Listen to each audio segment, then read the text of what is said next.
Welcome back, beautiful tri-state area. You're listening to A Moment of Zen right here on 710 WOR, the voice of New York, iHeartRadio. I'm your host, Zen Sams. Welcome back to the Hydration with Heart segment. Today we have one inspiring headliner, a mother's unbreakable voice, how Natalie Weaver turned heartbreak into hope for medically fragile children. We're going to be chatting with her and take a deep dive into a story of resilience, advocacy, and the power of a mother's love. Natalie Weaver is a wife, a mama, and a relentless disability rights advocate from Charlotte, North Carolina. Her journey began with her daughter, Sophia, whose medical challenges and facial differences made her a target of online hate. But instead of retreating, Natalie chose to fight.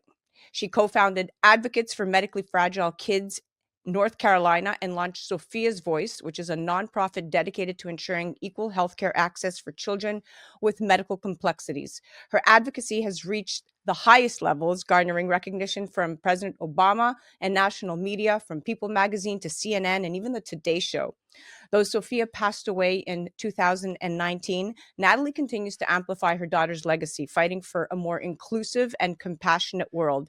Today, we'll hear her story, one of love, loss, and unwavering determination. Welcome to the show, superstar. Thank you so much for having me. I appreciate it. I am in awe of your strength, your resilience, and more importantly, Sophia's story. So let's talk about the moment that changed everything. The moment a parent receives a life-altering diagnosis for their child is one that just reshapes everything. And studies show that families of medically fragile children face enormous emotional, financial, and systemic challenges, yet many feel invisible in the broader healthcare conversation. Can you take us back to the moment you realized Sophia's journey would be different and how that realization shaped your mission? Yeah, so I my entire life wanted to be a mom. That's the one thing I knew that I always wanted to be. And my husband and I, we got pregnant. We were over the moon. We did all of the things you're supposed to do and decorating the nursery. We had ultrasounds. We were told everything was fine. And so for 34 weeks of my pregnancy, we thought everything was fine. The life that we had plan for ourselves and our child was set in motion and it was about to happen. And then at 34 weeks pregnant, I had an ultrasound. And I remember the tech leaving the room and getting the doctor and thinking, this is not good. And my husband wasn't with me because we thought everything's fine. We're, getting through this and it's almost happening. And the doctor came in and said, we have to rush you to a high level ultrasound right now. There's an artifact in front of her face. We don't know what we're looking at. And my husband came and picked me up.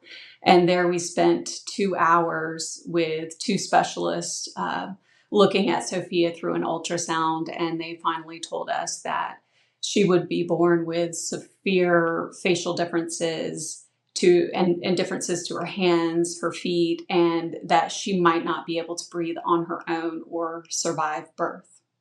So at that moment, the floor fell out from beneath us. Everything we had planned and hoped for and dreamed of was gone in an instant.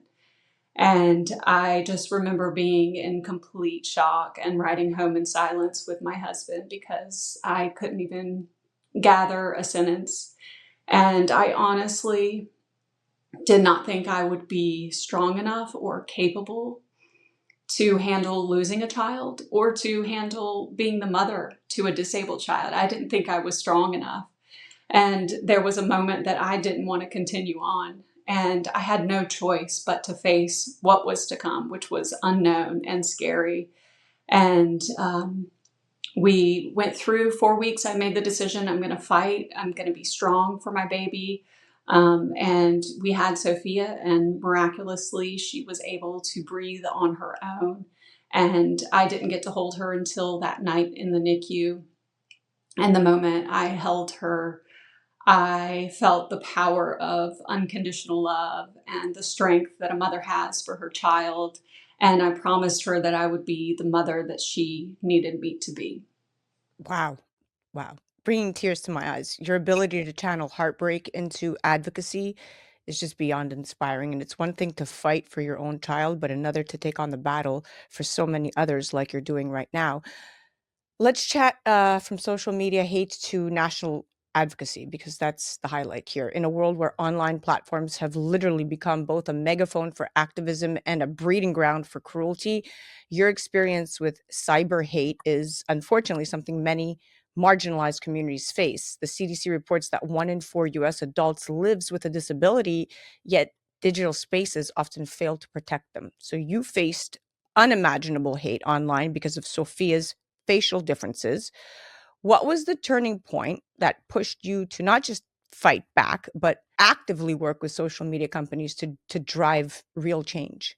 Yeah. So, first, when I would take my daughter out into society, it was very clear that she wasn't accepted, and I would experience cruelty in real time. And we chose to remain private until I had no choice and I had to fight for my daughter's life saving health care.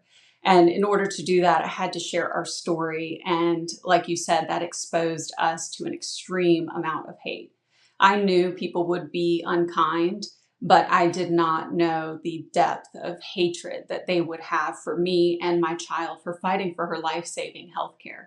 We received death threats, violent comments, death wishes, and just taunting and cruelty. And I had a moment where I saw someone stole Sophia's image and he was using it to promote eugenics. And this was on Twitter at the time. And I remember seeing that and just crying and thinking, I can't do this anymore. This is horrible. After the hate, it builds, and you try to remain strong. And it was another one of those moments where I said, I can't keep doing this. And then I said, you know what? I am going to keep doing this, and I'm going to change this for my daughter. She really gave me the strength to fight and to find my voice. And so I reported it. I asked my large community of followers to report it, and Twitter came back and said, this is not a violation of our policy. And so I created a huge campaign that went viral throughout the entire world, exposing them for not removing this vile hatred off of their site, for allowing them to use my child's image and to promote eugenics and violence. And finally, after about a month, they came back and said, thank you for bringing this to our attention. We are including disability in our reporting tools. Many times there's not even a place to report hate speech toward disabled people. And so the healthcare fight had dissolved a bit. And so I started to put my focus on social media giants and the hate speech that they allow. Wow. And so I worked with the head of Instagram and just telling them that this is an issue. These are things that we need to change. You need to make changes to better protect people online and give them tools to protect themselves. That takes an incredible amount of strength, Natalie. Instead of letting those cruel voices silence you, you amplified your message even louder, and that's real power, my dear. Right? That's meaningful. Let's chat the broken system for medically fragile children. So despite all these medical advancements, children with complex health needs, special health necessities, often face a system riddled with just a ton of barriers, whether it's insurance roadblocks, lack of at-home nursing, or accessibility gaps. In fact, when you look at the studies, it shows that families of medically fragile children spend an average of 40 hours a week coordinating care, essentially another full-time job. So what are some of the biggest failures in our healthcare system when it comes to medically fragile kids, and what real changes need to happen? Well, I mean, currently it's been passed through the House to cut the budget for Medicaid. And what people don't realize is disabled children rely on Medicaid for life-saving care. Um, People don't understand that private insurance does not cover many of the basic necessities that keep our children alive.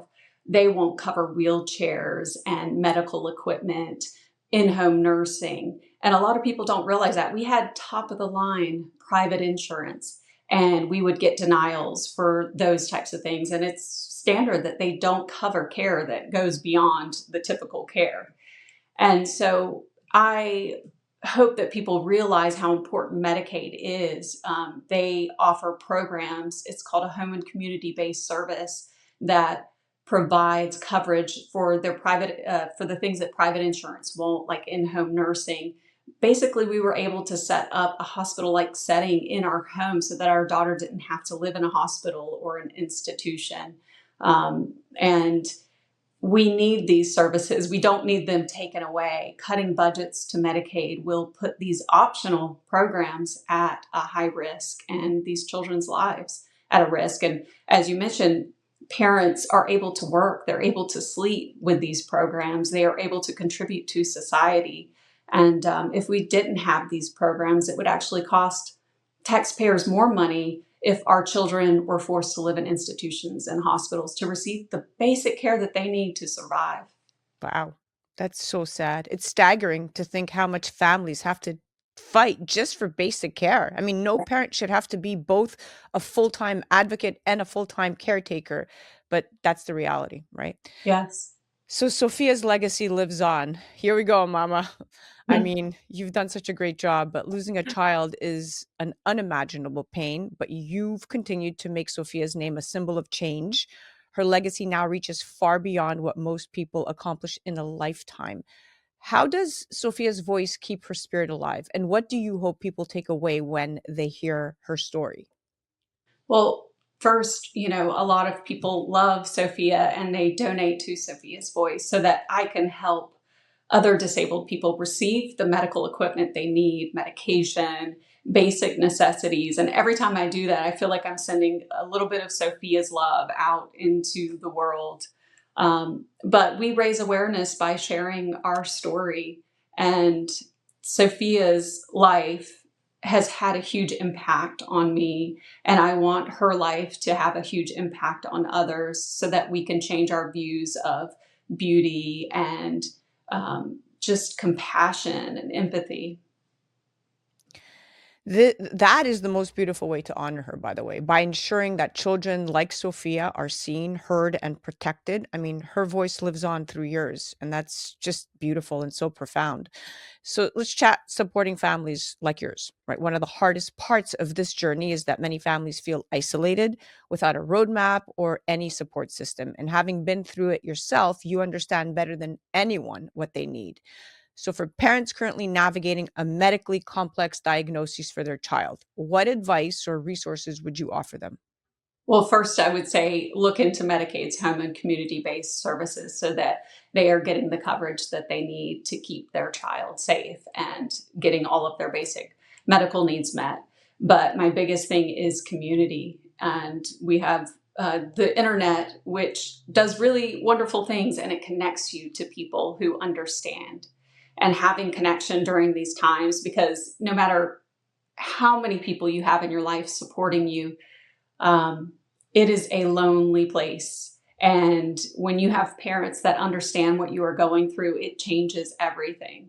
And I would also say, accept support when people are offering you support. I often pushed people away and like, no, I don't want to be a bother, but, accept support when people are offering it to you and to trust your instincts on doctors and diagnosis and push. No one knows your child better than you do.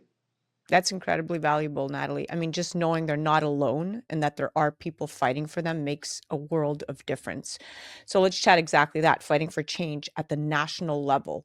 You've taken your advocacy all the way to national platforms, gaining recognition from President Obama. That's huge. But policy change is a long game and progress is often slow. What's next in your fight for disability rights and healthcare reform? How can we support the movement? Yeah, so the fight for healthcare has just begun again. It was quiet for a while. Honestly, my work has changed a lot due to my grief. I'm not as hardcore and strong as I used to be. Maybe I am, and maybe I'll find that strength again. But my fight nowadays is a bit more quiet. But the ways that you can support is to call your Congress member and let them know that you are against cuts to Medicaid. You can share stories of people with facial differences to help normalize and to teach your children about others with facial differences, make it a part of your daily lives. There's so many ways that we can make this world more accepting and kind, and that will hopefully reflect the policies that people care about. So everyone can do their part. And it really does start at home, teaching your children about people with facial differences and disabilities. And the internet, again, there are so many amazing disabled people and people with facial differences online, so generous to share their lives and to educate and raise awareness. Change doesn't happen overnight, but your work is definitely making waves. The more voices join this fight, the harder it is to ignore it, right? So we'll Yeah. keep pushing. So a message for the world. Your story has reached so many people. I mean, from parents to policymakers, but at the heart of it, your mission is about empathy, inclusion, and human dignity. If you could leave the world with one message about children like Sophia, what would it be? It's going to make me emotional. Take your time. My daughter was an amazing human being.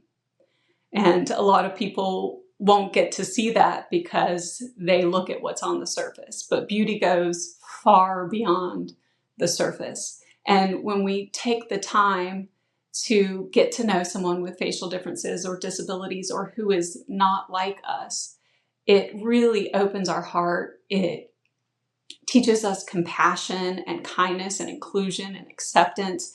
It makes us better people. Sophia made me a better person, and she enriched my life in a way that will live on forever. She's enriched so many people's lives. And I just hope that you take the time to get to know people with disabilities and facial differences, and your world will open up. And it's a beautiful place to be able to accept other human beings that are not like us and live in less judgment and more kindness.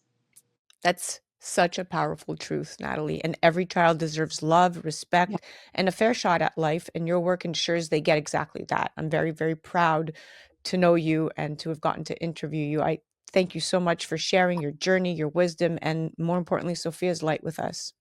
Thank you so much for having me and giving me the opportunity to share our story.